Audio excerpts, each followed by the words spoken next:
네, 그래도 시장이 지정학적 리스크의 충격을 좀 덜어내고 안정을 꾀하려고 하고 있습니다. 이 흐름 속에 다시 반등폭을 좀 키웠으면 좋겠는데요. 장 마감까지, 동시효과 구간까지 이 두 분과 함께 전략 세워보도록 하죠. 변영인 대표 이성우 이사 나왔습니다. 어서 오세요. 네, 반갑습니다. 네, 반갑습니다. 오늘 시장 강한 V자 반등이 속 시원하게 나오진 않았지만 그래도 그 여러 충격을 딛고 일어나려고 하고 있거든요. 어떤 종목이 투자자분들의 선택을 받았을까요? 돌파주 보도록 하겠습니다.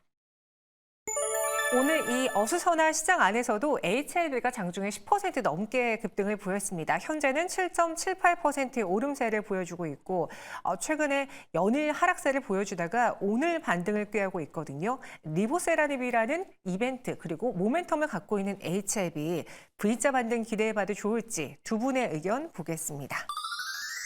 변영인 대표, 이성우 이사 모두 다 매수 버튼 눌러주셨는데요. 이사님, 네. 실제로 최근에 HLB는 개별적인 이슈도 있지만 네. 제약바이오가 좀 전체적으로 3월 금리 인하 가능성이 줄어들면서 네. 또 최근에 충격을 받았거든요. 네. 그런 와중에 HLB의 오늘작 반등 어떤 요인으로 보셨는지 추가적으로 매수도 가능한 이유가 있을지요? 우리가 시장 상황 안에서 네. 종목들이 1월 고점을 놓고 선제적으로 조정이 나온 종목들을 볼 필요가 있어요. 이격이 과다한 종목에 이격 조정이 나온 종목이죠. 그랬을 때 시장을 대입을 해보고 시장 조정 뒤로 모멘텀이 있는 쪽 같은 경우를 살펴볼 필요가 있습니다. HLB 같은 경우는 기본적으로 이 병용 데이터 같은 경우를 도출을 했는데 우위에 있는 데이터가 나왔고요. 그랬을 때 항서제약에서 이제 이렇게 제약과 관련된 부분에 추진이 된다라고 하면은 해외 같은 경우에 판권 같은 경우를 가지고 있습니다. 그렇다 보니까 이 부분의 진행에 대한 모멘텀이 한 가지가 있겠고, 당장은 아니지만은 코스피 이전 상장과 관련해서 이 부분은 이번에 3월은 쉽지 않을 것으로 보여요. 기간이 아직 좀 타이트하기 때문에 6월 같은 경우에 기간을 놓고 코스피 200의 이전 상장 같은 경우가 고려가 되면 우리가 최근에 포스코 DX의 사례에서 봤듯이 현재적으로 패시브 자금이 바로 들어오는 게 아니라 이를 추종하는 자금들이 유입이 될 수 있어요. 그렇다 보니까 수급적인 요소에서도 좀 긍정적인 측면이 있다 보니까 HLB 같은 경우는 조정 시 매수의 시각을 말씀을 드립니다. 조정 시 매수 의견입니다. 두 분 모두 다 매수인데 변영희 대표님 이전 고점이 딱 직전이 54,400원까지 상승을 했고 네. 단기간에 한 반달 만에 한 15일 만에 주가가 크게 올랐었거든요. 네. 그때만큼의 시세를 보여주기에는 이번에는 좀 힘이 덜하겠는지 아니면은 그만큼의 돌파 여력도 가능할지요. 우선은 이 올해 이 첫 바이오 학회에서에 대한 이 가담 네. 치료제에 대한 이 병용요법 임상의 유효성을 좀 확보했다. 이 부분은 사실 올해 5월에 지금 예정되어 있는 미국 FDA의 리보세라닙 시판 허가에 대한 기대감. 이 부분이 아직 모멘텀으로 좀 남아있다. 과거에 도출 실패가 좀 있었고 이에 따른 어떤 주가의 어떤 하락 요인이 좀 있었음에도 불구하고 이번에는 가능성들이 좀 더 크게 작용하고 있는 부분들은 이 간암 치료제에 대해서는 이미 2014년도부터 중국 시장에서 현재 좀 치료제로 좀 사용이 좀 되고 있는 점, 이 부분인데 과연 이제 이번에 관건이 중국과 미국의 어떤 이해관계 속에서의 허가가 좀 될 것인가 이런 노이즈 이슈가 좀 있었긴 했는데 그럼에도 불구하고 가능성이 좀 더 크다라고 좀 보고 있고요. 다만 이제 중기적인 어떤 기대감들은 오늘의 어떤 상승 부분 7.9%대 상승 나오고 있는 부분들은 이런 시판 허가에 대한 어떤 기대치들을 좀 수반하고 있고 앞서 말씀하신 것처럼 이 코스피 이전 상장에 대한 기대감들은 또 다른 모멘텀으로 수급 여건도 좀 작용하지 않을까라고 보고 있기 때문에 네. 저도 역시 조정시 매수 관점으로 좀 의견을 좀 제시해드리고 바이오 섹터의 경우에는 이미 지금 이 금리 인하 기대가 가셔야 되는 시점에 전체적인 어떤 증시 상황이 좀 우호적으로 좀 개선되는 시점에는 분명히 수급적으로 좀 더 개선된다는 가정하에서는 충분히 단기, 중기 모멘텀으로 좀 작용할 수 있는 요인이 있다라고 좀 판단해 보겠습니다. 네, 그래서 HLB가 갖고 있는 동사만의 모멘텀도 있지만 이벤트도 앞두고 있기 때문에 두 분 모두 다 매수, 그런데 현재 구간 매수가 아닌 조정식 매수 의견 드렸습니다. 이어서 두 번째 특징주 만나보도록 하죠. H현대 현재 구간에서는 1.83% 상승을 보여주고 있습니다. H현대그룹의 관계사 현대임스가 IPO를 앞두고 실시한 기관 대상 수요층에서 흥행에 성공했기 때문에 무언가 H현대의 조짐이 달라지고 있다라는 분석이 나오고 있거든요. 두 분도 동의하시는지요? 동의한다. 매수 의견입니다. 이번에 HD 현대의 현대힘스, 네. 그리고 또 다가오는 건 HD 현대마린솔루션, 네. IPO를 굵직하게 앞두고 있는데 사실 지주사들의 역할은 상장 전까지 기대감을 조성하는 데 역할을 해주다가 딱 상장하는 순간부터 주가가 밀리기 마련이잖아요. 네. 제가 알기로는 이 현대힘스가 오늘까지 청약이 가능한데 오히려 상장하면 H현대 매도해야 되는 거 아닐까요? 그렇습니다. 네, 매도를 해야 되는 관점이 있죠. 그 부분에 접근이 저도 맞다라는 생각이 들어요. 그랬을 때 지금 지주사 같은 경우가 구조적인 변화가 있을 수 있냐라는 점인데 우리가 상법 개정안 같은 경우가 6월에 통과가 될 수 있죠. 이 부분은 하나의 가능성인데 주총 시즌 같은 경우가 3월에 도래를 합니다. 그랬을 때 지금 시차를 두고 미리 그 주총과 관련된 안건이 이제는 등재가 돼요. 그 구조 안에서 최근에 기업들의 특성을 보면 동원산업이라는 기업이 자사주 소각을 통해서 맞아요. 주가가 한 20% 이상 상승을 했었습니다. 그렇다 보니까 여타 이제 지주사 같은 경우도 뭐 자사주라든지 기타 이제 주주 친화적 정책을 내어놓을 수 있는 환경이 상반기에 좀 도래를 할 것으로 보여요. 그렇다 보니까 HD 현대 같은 경우는 밸류적인 측면을 보더라도 지금 지주사 중에서 좀 가장 하단에 있는 종목입니다. 그렇다 보니까 우리가 보통 종목이 상장을 할 때 뭐 현대임스 같은 경우 상장을 하면은 중간 지주사잖아요. 네. HD 현대중공업이 있고 이제 HD 현대는 가장 상단의 지주인데 그 영향을 받는다고 하기보다는 이제 지주회사의 전체적인 구조 개편이 있을 수 있다는 점에서 저는 조정 시 매수 관점을 말씀을 드립니다. 상장 효과보다는 이 그룹 차원의 전체적인 지배구조 개편 이슈가 있을 수 있다. 그래서 HD현대 매수 의견 주셨고 실제로 기관들은 이걸 미리 생각했는지 모르겠지만 지난 1월 4일 이후로 단 하루도 쉬지 않고 HD현대 매수 버튼을 누르고 있습니다. 이들이 생각하는 목표가 우리도 같이 좀 따라가 볼 수 있을지 어디까지 봐도 괜찮을까요?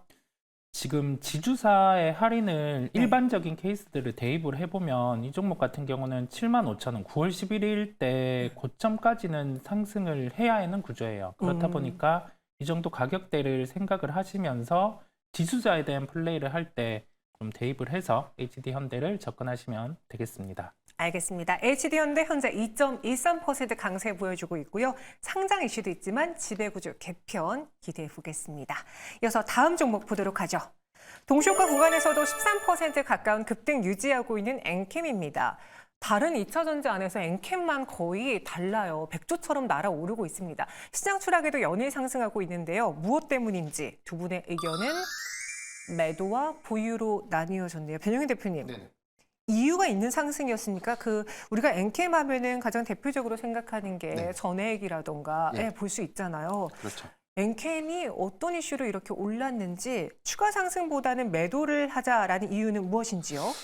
사실 이 회사의 이 모멘텀, 이 중장기적인 어떤 모멘텀의 해소 이런 관점이 아니라 지금 2차 전지 섹터에 대한 업황이 전반적으로 좀 좋지 못한 흐름들. 이게 뭐 단기에 좀 개선될 수 있는 요인보다는 1분기까지 이 여파가 이어질 수 있다. 또는 2분기까지에 대한 이연 효과가 좀 있을 수 있다고 좀 보기 때문에 최근의 상승에 대한 기대감들은 IRA 법안 수혜 기대감, 이 부분이 세액 공제라는 이 관점에서의 실적 개선 기대감을 좀 수반했다라고 좀 볼 수 있고, 다만 지금 수급상에서는 지금 과매수 구간에 좀 진입함에 따라서 다소 좀 과열되는 양상이 좀 있습니다. 다만 최근에 이 공시사항들을 좀 보더라도 이 상환을 선주의 이 전환 청구가 좀 이루어지고 있다는 점은 네. 고가의 지금 차익 매물이 조금씩 좀 출현될 수 있다라고 좀 판단했기 때문에 이 회사의 성장성에 대한 이견보다는 단순한 어떤 주가 가치의 단기 희석, 이 부분을 좀 우리가 좀 고려해 보자라는 판단이고, 다만 일부분에 대한 이 보유, 일부분에 대한 이 차익 실현 이후에 여기서 운용되는 자금을 최근에 이 2차 전지 섹터를 고민하고 있다면 배터리셀 3사의 최근의 낙폭을 좀 주목해 볼 필요가 있지 않나라고 보고 있습니다. 특히 삼성 SDI의 경우에는 오늘도 신저가를 좀 기록을 했는데 저는 단기적 낙폭이 이렇게 좀 심화돼도 좀 괜찮은 건가라고 좀 생각이 좀 들 정도로 디스카운트 이슈가 좀 굉장히 좀 강했다. 그렇기 때문에 일부 소재사에 대한 이익 부분을 배터리셀 3사 중에 삼성 SDI로 일부 포트 편입을 좀 하는 것이 어떨까라는 좀 의견을 좀 제시해드리겠습니다. 이 IRA에 따른 세액공제 수혜 기대에 엔캠이 올랐다고 하는데 지금은 어느 정도 과매수 구간에 돌아온 것 같기 때문에 현 구간에서는 일정 부분 매도를 하고 2차 전지 내에서 낙폭이 좀 과한 셀업체 쪽으로도 시선을 돌려보는 거 어떻겠느냐라는 겁니다. 이성희 이사님도 동의하시는지요? 엔캠이 올해 나올 수 있는 영업이익 예상치가 1,660억 정도. 네. 그러면은 비용 감안을 해봤을 때 이제는 시가총액 2조 1,000억이면은 합당한 수치까지는 올라왔어요. 이 상황 안에서 변화될 수 있는 부분이 뭐냐라고 하면은 얼티넘셀 쪽에 GM이라든지 LG에너지 솔루션 쪽에 물량을 이제 받아올 수 있는 구조죠. 그러면 영업이익이 추가로 한 3% 이상은 더 발생이 될 수 있습니다. 그렇다 보니까 주가가 여기에서는 한 10% 정도는 더 오를 수 있는 거죠. 이익 대비해서 시가총액 대입을 해봤을 때 그 기준 안에서 저는 단기 보유를 말씀을 드립니다. 저는 약간 매수가 매수를 불러일으키면서 급격하게 좀 과하게 오르지 않았나 싶었는데 실적과 베이스를 해봤을 때 현재 시총이 그에 걸맞는 수준이다라는 네. 이야기였고요. 여기에 추가적인 10% 정도의 추가 업사이드도 열려있기 때문에 나는 단기적으로 조금 더 들고 가겠다라는 의견입니다. 엔캠 잘 확인해 보시고요. 이어서 두 번째 다음 종목 보시죠. 이제 정책 테마주 하면은 무조건 저출생 관련주를 공략해야 될 것 같습니다. 여야 양측에서 저출생 공략을 계속해서 내놓고 있는데 오늘 많은 종목들이 움직였거든요. 그중에 아가방 컴퍼니 보도록 하죠. 두 분은 모두 다 매도 의견을 주셨는데요. 현재 주간에서는 아가방 컴퍼니 음봉 전환하긴 했어요. 오늘 시가가 워낙 19%의 갭상승으로 문을 열었기 때문에 고점 찍자마자 바로 차익 실현하려는 욕구가 좀 강해졌거든요. 아가방 컴퍼니 그런 면에서 단기 매도인 건지 아니면 정책에 대해서는 이제 한물 갔다라고도 평가해도 되는 건지요. 이사님. 네, 그 OECD의 출산율을 보면 네. 한 1.5 정도인데 우리나라가 지금 0.7 정도예요. 대표적으로 저출산 국가라고 일컬어질 수 있겠는데 그러면 반대적인 뉴스가 나왔을 때는 이 관련된 종목들이 빠져요. 왜냐하면 실제 매출이나 영업이익 같은 경우가 안 좋은 상황이다 보니까. 그런데 출산율 장려 정책으로만 이 실적이 나아지지는 않습니다. 그렇다 보니 테마적인 요소 안에서 일정을 대입을 해보는데 오늘 오후 4시에 이제 일정에 대한 발표가 있어요. 네. 시간 내에서 주가 반응은 위로 있을 수 있습니다만 내일 시초가 같은 경우는 미리 진입한 수급 같은 경우가 이제는 그 뒤에 일정이 당장 없기 때문에 매도로 일관을 할 수 있습니다. 그렇다 보니까 저는 아가방 컴퍼니와 관련해서는 분할 매도 의견을 드립니다. 그럼 이성 이사님, 이 네. 분할 매도 의견이 아가방 컴퍼니에만 해당되는 게 아니라 다른 뭐 저출생 관련 테마주들, 오늘은 교육주들도 뜨거웠는데 네. 다 전반적으로 분할 매도 의견이시는 건지요? 네, 저출산과 관련해서는 다 분할 매도 의견을 드리고요. 내일 이제 전량 매도까지 가능하다는 말씀을 드리고 교육주 같은 경우는 네. 이제 다음 정책의 가능성을 반영을 하는 것 같아요. 그런데 이 또한 동일합니다. 지금 매출 구조 같은 경우가 좀 찢어지고 있는 형태다 보니까 분할 매도 의견을 함께 드리도록 하겠습니다. 이쪽에서는 정부 지원이 계속 들어온다고 하더라도 네. 실적으로 반영하기가 좀 생각보다 어려운 건가요, 이성 이사님? 왜냐하면은 이 저출산에 대해서는 여야를 막론하고 정책을 지원하고 있고 비록 우리나라에만 국한된 내용이 아니잖아요. 네. 그런데 매번 걸리는 게 실적이거든요. 네. 출산율에 답이 있습니다. 지금 그 OECD 국가 대비해서 0.8이 낮은 수치, 1이하의 수치 같은 경우는 이 우리나라 기업에서 자체 안에서 영업을 한다라고 하면 실적이 나올 수 있는 구조가 아니에요. 그러면 해외에서 이제 매출이 일어나는 기업을 찾아볼 필요가 있는데 저출산과 관련해서 직접적인 제품을 파는 기업은 우리나라에서 해외 매출 다각화가 나온 기업이 없습니다. 뭐 컨텐츠 같은 경우는 있는데 제품은 없다 보니까 네. 여기에서 실적을 보고 접근하기에는 무리가 있다는 말씀을 드리고 이런 기업들 같은 경우가 해외 매출이 증대될 때, 해외 진출을 할 때 그때 같은 경우는 실적이 늘어나는 폭을 감안해서 주가는 오를 수 있어요. 그 부분의 포인트를 기억하시면 되겠습니다. 네, 물론 지난해만 놓고 본다면 이제 3분기의 실적이 2분기보다 좀 크게 증가하긴 했는데요. 현재 구간의 주가를 해석할 만한 거기를 뒷받침할 만한 실적이냐 이것에 대해서는 퀘스천 마크가 붙기 때문에 그래서 테마주로 매도 의견 드렸습니다. 돌파주로 선정되지 못했고요. 다음 종목 보도록 하죠. 오늘 유로메카 대기업 투자 유치설에 대해서 부인하는 이야기가 나오자 억측 자제 당부라는 입장이 나오자 투자자들이 매도하기 시작했습니다. 동시가 구간에서 11.38% 급락 보여주고 있는데요. 같이 탈출해야 될까요? 두 분의 생각은 매도로 일치가 됐네요. 변영희 대표님, 네네. 유로메카의 그럼 최근의 상승은 대기업 투자에 대한 M&A에 대한 기대로 인해서 올랐고 그런 기대감이 사라지면서 고스란히 상승폭을 다 반납하는 어떻게 보면은 당연한 절차다, 당연한 순리다라고 해석을 하시는 건지요? 우리가 좀 로봇 사업을 좀 볼 때 과거에는 로봇 사업에 대한 로봇 기술에 대한 기대감들이 수급과 좀 연동되면서 주가의 상승을 좀 이끌었다면 네. 앞으로 로봇은 이 국산화 내지는 내재화 관점 여기서 핵심 기술을 좀 보유하고 있느냐 이 관점에서 우리가 옥석 가리기는 좀 필요하지 않을까라고 보고 있습니다.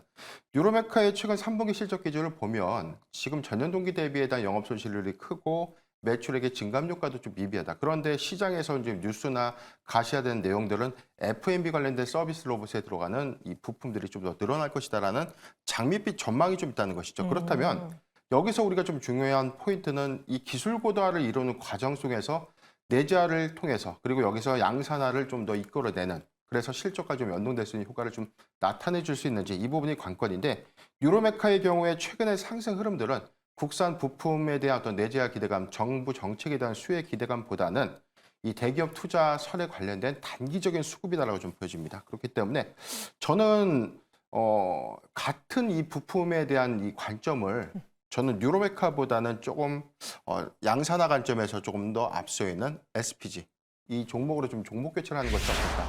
지금 경쟁력 관점에서 당장에 양산할 수 있는 양산율은 뭐 지금 전체 매출 포지션의 3%밖에 좀 되진 않지만 네. 증설 및 신규 시설 투자를 통해서 본격적인 좀 양산을 가속화시킨다면 감속기에 대한 이 공급 이 부분이 확대될 것이라는 관점에서는 국산화 내재화의 관점에서 굉장히 좀 이 정책과 좀 잘 맞는 부품 수혜주가 아닌가라고 좀 판단을 해보면서 유로메카는 분할 매도를 통해서 종목 이전을 하는 것이 어떤가라고 좀 의견을 드리고 싶습니다.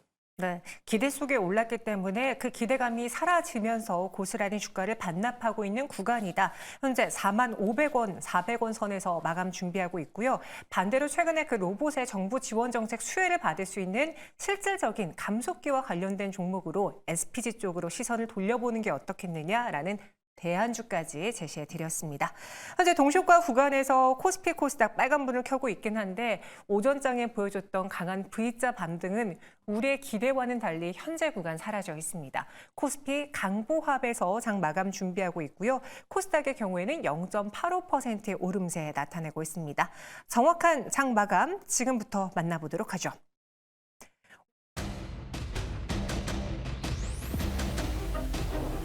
있었습니다. 기관이 코스피에서 714억 원의 순매수를 코스닥에서는 686억 원의 매수 우위를 보여주면서 지수를 받쳐줬고요. 다만 아쉬웠던 거는 저희가 조금 전에 말씀드린 것처럼 오늘 나왔던 지정학적 리스크, 파키스탄과 이란에 대한 이야기가 시장에 또 한 번 충격을 가져다 주면서 일시적으로 주가가 많이 크게 출렁였습니다. 오늘 전체적인 시장 상황을 좀 정리해 보자면 어땠을까요, 이성 이사님? 시장이 아무래도 오늘은 반등이 나왔어야 돼요. 미국 같은 경우가 상대적으로 덜 조정이 나왔기 때문에 우리나라 시장은 반등이 좀 강하게 나왔어야 되는데 아직 수급 주체 같은 경우에 액션이 좀 더딥니다. 외국인 주체 같은 경우가 선물 매수 수량에 따라서 최근에 시장 변화가 많은데 선물 매도 같은 경우가 전거래일까지 계속 출회가 되었어요. 그랬을 때 금융투자 주체 같은 경우는 싼 선물을 매수를 하고 비싼 현물 같은 경우를 매도하는 구조가 나오는데 어제는 그러한 흐름이 이제는 중단이 되었었어요. 그렇다 보니까 시장에서 이제 기술적인 반등 요인이 나올 수 있지 않을까라는 점을 생각을 했었고 그 이어서 외국인 선물 같은 경우가 오늘은 매수에 대한 대응을 시작으로 했었습니다. 그런데 한 5,000개 정도까지 매수에 도래를 했었는데 이 부분이 해외 뉴스 같은 경우 일부가 있다 보니까 변동성을 한번 키우면서 개수를 확 줄어드는 흐름이 나왔었고요. 마지막 종가에서는 한 1,189계약 정도 매수로 마무리가 되었습니다. 전체적인 프로그램 매도 같은 경우가 외국인의 선물에 따라 좌지우지가 될 수 있기 때문에 추가적으로 시장을 볼 때도 아무래도 외국인의 선물 추이를 참고를 해보시면 도움이 되시겠습니다.